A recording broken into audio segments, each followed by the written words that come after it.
నమస్కారం అండి. మాకైతే అందరికీ చాలా సంతోషంగా ఉంది. గవర్నమెంట్ స్కూల్స్లో అత్యధిక శాతం రిజల్ట్స్ రావడం ఆనందంగా ఉంది మాకు. అంచేత ఎక్కువ శాతం ఎవరైతే స్కోర్ చేశారో ఆ పిల్లలతోటి సరదాగా భోజనం చేయాలనిపించి వాళ్ళందరినీ పిలిపించడం జరిగింది. ఈరోజు టాపర్స్ అన్నమాట అందరూ కూడా. నాకైతే చాలా ఆనందంగా ఉంది. ఎందుకంటే గవర్నమెంట్ స్కూల్స్లో పిల్లలకి ఇంతంత పర్సంటేజ్ రావడం చాలా అరుదుగా ఉంటుంది. ఆ కార్యక్రమానికి ఈవేళ శ్రీకారం చుట్టి పట్టుదలగా టీచర్స్ కానివ్వండి, ఎంఈఓస్ కానివ్వండి, అందరూ కూడా కృషి చేయడం వల్ల, పిల్లలు కూడా శ్రద్ధ చదవడం వల్ల ఇవాళ చూసుకుంటే అనకాపల్లి జిల్లా, ఈ జిల్లాలో 7 కాన్స్టిట్యున్సీలు ఉన్నాయి మనకి. నర్సీపట్నంతో కలిపి 7 నియోజకవర్గాలు ఉన్నాయి. 7 నియోజకవర్గాల్లో మనం చూసుకుంటే ఒకసారి స్కోర్ చూసుకుంటే అబౌవ్ 570 పైన వచ్చినటువంటి మార్కులు పిల్లలు మన నర్సీపట్నం నియోజకవర్గంలో 54 మంది ఉన్నారండి. అంటే హైయెస్ట్, జిల్లాలోనే హైయెస్ట్ మనం వచ్చాం. ఇంకా రావాలి. రాబోయే రోజుల్లో కూడా పిల్లలు బాగా చదువుకోవాలి. జీవితాలు సఫలం అవ్వాలంటే ఎడ్యుకేషన్ చాలా ఇంపార్టెంట్ అని చెప్పి అందరికీ తెలుసు. అంచేత ఈ 54 మందికి హైయెస్ట్ కోచిన వాళ్ళ వ్యక్తులకి అందరికీ కూడా ఆ శుభాకాంక్షలు తెలియజేస్తున్నాను. వారిని ఈ స్థాయికి తీసుకొచ్చినటువంటి టీచర్స్ని కానీ అధికారులు కూడా ఆ శుభాకాంక్షలు తెలియజేస్తూ రాబోయే రోజుల్లో ఇంకా మంచి పర్సంటేజ్ వచ్చేలాగా పిల్లల్ని తీర్చిదిద్దవలసిన అవసరం ఉంది. నాకు తెలుసు చాలామందికి ఈవేళ చదువు మీద ఇంట్రెస్ట్ ఉంది. ఏదో సాధించాలనే కోరికలు పిల్లల్లో ఉన్నాయి. దానికి మనం కొంచెం చేయూతనిస్తే తప్పనిసరిగా వాళ్ళు గోళ్ళు సాధిస్తారు, ఉన్నత స్థాయిలోకి వెళ్తారు. నేను చాలామంది చూశాను. నేను 10th క్లాసు ఇంటర్మీడియట్లో ఫెయిల్ అయిపోయిన వాళ్ళు ఇవాళ దేశంలో ఉన్నత స్థాయిలో ఉన్న వ్యక్తులు కూడా నాకు తెలుసు. అంచేత మొన్న ఎవరైతే ఫెయిల్ అయి ఉంటారో ఎగ్జామ్లో ఎవరు నిరుత్సాహపడవసరం లేదండి.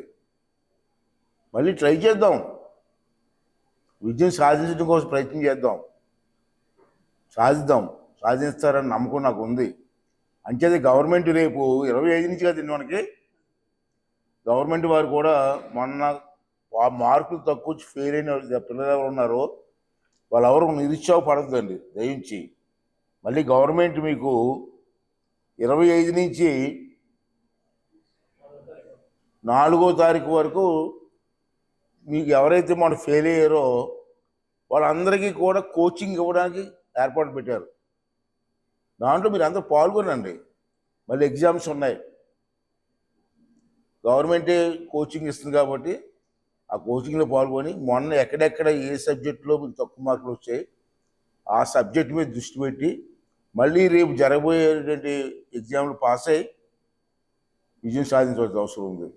అందుకని మరొకసారి చెప్తున్నాను, ఒక్కసారి ఫెయిల్ అయినంత మాత్రాన నిరుత్సాహపడొద్దండి. చాలామంది పెద్ద పెద్దవాళ్ళు ఇవాళ దేశంలో చాలామంది పెద్ద పెద్దవాళ్ళు 10th క్లాసు ఇంటర్మీడియట్ కూడా ఫెయిల్ అయిన వాళ్ళు ఉన్నారు. కానీ పట్టుదలకి చదివారు. ఇవాళ నెంబర్ 1గా దేశంలోనే నెంబర్ 1 నిలబడ్డారు. అదొక ఉదాహరణ, మన కళ్ళ మీద ఉదాహరణ కనబడుతుంది. ఒకసారి ఓడిపోయినంత మాత్రాన, ఒకసారి ఫెయిల్ అయినంత మాత్రాన సాధించలేవని నిరుత్సాహపడొద్దండి. మళ్ళీ ట్రై చేద్దాం. ట్రై చేసి మంచి గోల్స్ కొట్టి ఒక ఉన్నత స్థాయికి వెళ్దామని చెప్పి దానికోసం అందరూ కృషి చేయాలని చెప్పి మనం చేస్తూ, అలాగే టీచర్స్ కూడా నేను కోరేది ఏంటంటే ఆ పిల్లలు ఎవరైతే మొన్న ఎగ్జామ్లో తప్పారో వాళ్ళు స్వయంగా మీరే టచ్ చేసి ఒకసారి మేము ఉన్నాం, మీకు ఎందుకు మళ్ళీ లిఫ్ట్ చేస్తామని చెప్పి స్కూల్కి తీసుకొచ్చి ఎగ్జామ్స్ ముందు 10 రోజులు మీరు కోచింగ్ ఇచ్చినట్టయితే మళ్ళీ సాధిస్తారు. వాళ్ళు నెంబర్ 1గా వస్తారు. దానికి కూడా మీరు అందరూ కృషి చేయాలని మనం చేస్తూ ఇవాళ మీ అందరూ టాపర్స్ మీరు అందరూ చిన్నవాళ్ళు కాదు 10th క్లాస్లో ఇన్ని మార్కులు మేము చదువుకున్నప్పుడు ఇన్ని మార్కులు రాలేదు మాకు 10th క్లాస్ చదివినప్పుడు ఇన్ని మార్కులు మాకు రాలేదు ఆ మార్కులకి సరదా పడిపోయారు మేము ఈ మార్కులు చెబుతుంటే ఇన్ని మార్కులు ఎలా వచ్చేసారా బాబు అనిపిస్తుంది మాకు చిన్న విషయం కాదు ఇది ఎక్కడ ఎంత హైయెస్ట్ ఎంత వచ్చింది మేస్టర్ గారు మొన్న 600కి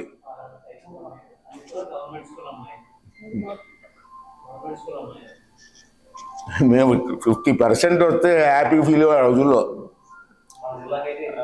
500కి 40 వచ్చి 40% మార్కులు స్కోర్ చేస్తే మాకు చదువుకున్నప్పుడు పెద్ద పండగ చేసుకుంటూ వాళ్ళం ఇన్ని మార్కులు వచ్చేస్తానంటే చాలా ఆనందంగా ఉంది చాలా హ్యాపీగా ఉంది అందులో గవర్నమెంట్ స్కూల్స్ అంటే చాలా లోకువ ప్రైవేట్ స్కూల్స్ అంటే బాగా చెప్తారు ఇది చేస్తారు అని గవర్నమెంట్ స్కూల్స్ అయితే రాదు అనుకుంటారు కానీ ఈ 2 సంవత్సరాల్లో మీరు దాన్ని మార్చారు మీరు ఈ 2 సంవత్సరాల్లో నేను చూస్తారు కదా రిజల్ట్ చూస్తుంటే ఆ అపోహ పోయింది ఇప్పుడు అలా గవర్నమెంట్ స్కూల్స్లో కూడా మేము ఇన్ని మార్కులు సాధించగలం అనేటువంటి స్థైర్యాన్ని ధైర్యాన్ని పిల్లలకి ఇచ్చారు పిల్లల తల్లిదండ్రులకి ఇచ్చారు చాలా థ్యాంక్స్ అండి ఈవేళ ఇదే విధంగా ఏమంటే నేను ఎక్కువగా రాజకీయాల్లోకి వచ్చిందని అది మీ పిల్లలకి అవసరం లేదనుకోండి చెప్పాలా నేను రాజకీయాలకు వచ్చేటప్పటికి నేను డిగ్రీ పాస్ అయిన తర్వాత రాజకీయాలకు వచ్చాను తెలిసింది కదా నాకు ఎప్పుడు ఒకటేంటంటే మిగతా పనుల కంటే ఎడ్యుకేషన్ మీద ఇంట్రెస్ట్ నాకు ఆస్తులు ఉండొచ్చు ఆస్తులు లేకపోయినా ఆస్తులు ఉన్నా లేకపోయినా బతకొచ్చు ఎడ్యుకేషన్ ఉంటే కొన్ని కోట్ల ఆస్తి మనకి ఎక్కడికి వెళ్ళి బతకొచ్చు నేను ఈ మధ్య విదేశాలు వెళ్ళాను ఎక్కువగా స్పీకర్ అయిన తర్వాత ఒక 10 కంట్రీస్ వెళ్ళాను ఎక్కడికి వెళ్ళినా తెలుగు వాళ్ళు ఉన్నారు లండన్ వెళ్తే లండన్లో 2-3 వేల మంది తెలుగు వాళ్ళు కలిసారు నాకు అమెరికా వెళ్ళాను మధ్యలో 10,000 మంది తెలుగు వాళ్ళు వచ్చారు నా దగ్గరికి కలడానికి నన్ను ఎంతమంది ఉన్నారండి ఇక్కడే ఉన్నాం సార్ ఉద్యోగాలు చేసుకుంటున్నాం సార్ బ్రహ్మాండం నెంబర్ 1 స్థాయిలో ఉన్నారు ఏ దేశం వెళ్ళాను ఆస్ట్రేలియా వెళ్ళాను లండన్ వెళ్ళాను నేను అన్ని కంట్రీస్ వెళ్ళాను ఎక్కడికి వెళ్ళినా తెలుగు వాళ్ళు ఉన్నారు ఆస్ట్రేలియాలో తెలుగు వాళ్ళు ఉన్నారు ఎన్టీ రామారావు గారు పుట్టినరోజు జరిగితే నన్ను పిలిచారు అక్కడ ఆస్ట్రేలియాలో వెళ్తే నేను అనుకున్నాను ఆస్ట్రేలియా అనుకుందో 500 మంది 600 మంది వస్తారు అనుకున్నాను 10,000 మంది వచ్చారు ఆ కార్యక్రమానికి ఇంతమంది ఉన్నారంటే వాళ్ళు వ్యాపారాలు చేస్తున్నారు బ్రహ్మాండంగా బికాస్ ఆఫ్ ఎడ్యుకేషన్ అది నీకు ఆస్తి కాదు వెనకాల 100 కోట్లు 10 కోట్లు కాదు ఎడ్యుకేషన్ వాళ్ళ ధైర్యం ఎడ్యుకేషన్ మనకి ధైర్యాన్ని ఇస్తుంది ఉత్సాహాన్ని ఇస్తుంది ముందడుగు వేయడానికి అవకాశం వస్తుంది అందుకే ఎడ్యుకేషన్ కోసమే నేను రాజకీయాలకు వచ్చినందుకు నన్ను అర్థం చేస్తుంటారు మీరు మిగతా కార్యక్రమాల కంటే ఎడ్యుకేషన్కి ఒకనప్పుడు నర్సీపూర్లో డిగ్రీ కాలేజ్ లేదు నేను ఎమ్మెల్యే అయితే డిగ్రీ కాలేజ్ లేదమ్మా నేను ఇక్కడ డిగ్రీ చదువుకోలేదు డిగ్రీ చదువుకున్నకుంటే కాలేజీ లేదు నేను కాకినాడ పోయి పిఆర్ కాలేజ్ చదువుకున్నాను అట్నుండి వచ్చిన తర్వాత ఎన్టీ రామారావుని కలిసినప్పుడు నీకు ఏం కావాలంటే డిగ్రీ కాలేజ్ కావాలి సార్ అక్కడి నుంచి ఇవాళ నర్సీపేటలో అన్ని కాలేజీలు వచ్చాయి మనకి ఇంజనీరింగ్ కాలేజ్ కూడా నర్సీపేటలో ఉంది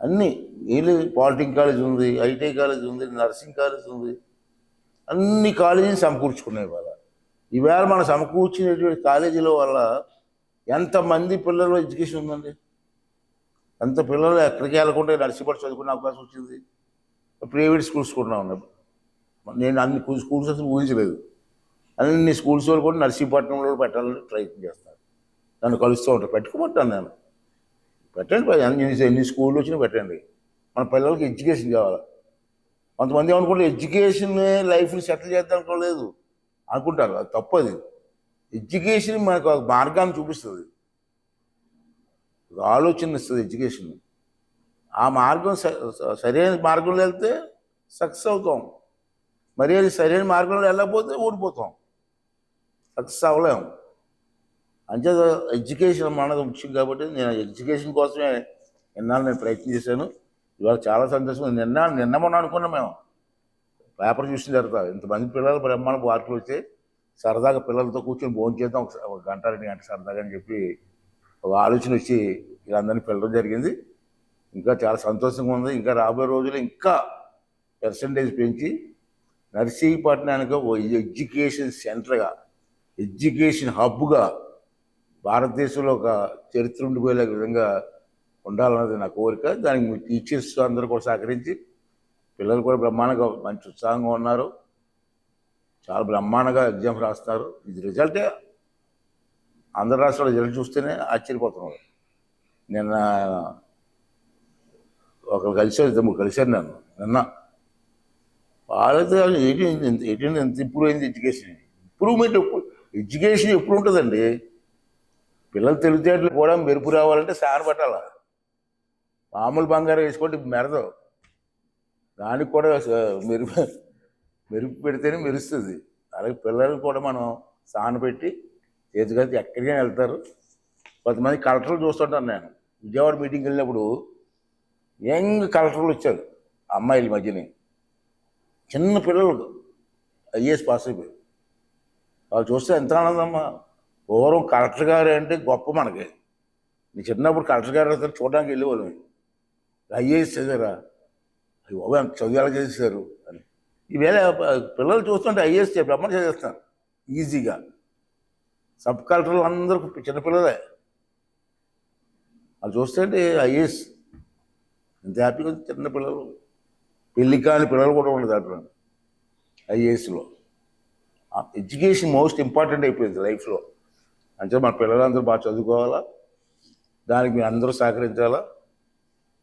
గవర్నమెంట్ కూడా ఎడ్యుకేషన్ పూర్తి ప్రయారిటీ ఇవ్వాలని చెప్పి చంద్రబాబు, నేను ఎప్పుడు కలిసి చంద్రబాబుని కలిసి అది చెప్తాను సార్, మిగతా చేయబడి పర్లేదు సార్, ఎడ్యుకేషన్ ప్రయారిటీ ఇవ్వన్నాను. అప్పుడే దేశం కూడా బాగుపడుతుందమ్మా. కానీ మంచి సంతోషం లైఫ్లో. చాలా రోజుల తర్వాత ఇంతమంది పిల్లలు, బాగా చదువుకున్న పిల్లలు, మంచి స్కోరింగ్ చేసి పిల్లలతో కూర్చొని భోజనం కూడా అదొక అదృష్టమే మాకు. కొంతమంది ఏమనుకుంటారు, మాతో కూర్చొని అదృష్టం అనుకుంటారు.